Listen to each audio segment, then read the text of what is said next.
Pinipili namin kasama mo ang pinaka-istilong pangalan ng Tagbabuyat Usten Sedat Minister Bid Yilmaz Olive Tree Gala.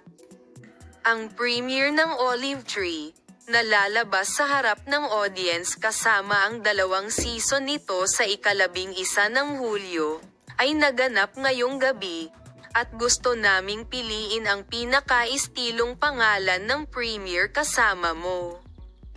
Kung handa ka na, piliin natin.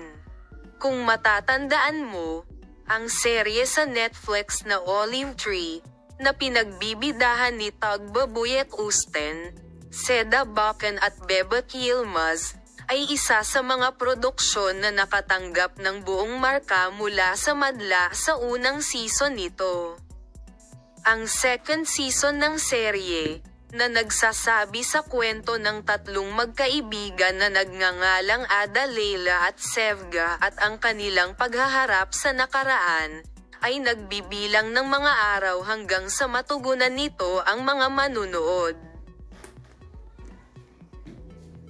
Ang premiere ng Olive Tree, na ihaharap sa madla sa ika-2 season nito sa ika-11 ng Hulyo, ay naganap ngayong gabi.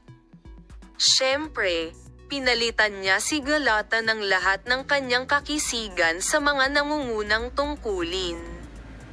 Siyempre, ang natitira na lang nating gawin ay piliin ang pinaka-istilong pangalan. Ngunit una, tingnan natin ang mga kombinasyon ng ating mga sikat na pangalan ng paisa-isa. Ngayon, piliin natin ang pinaka-nakaistilong pangalan ng gala. Sino sa tingin mo ang pinaka-istilong pangalan sa gala? Maaari mong ibahagi ang iyong mga saloobin sa amin sa seksyon ng mga komento.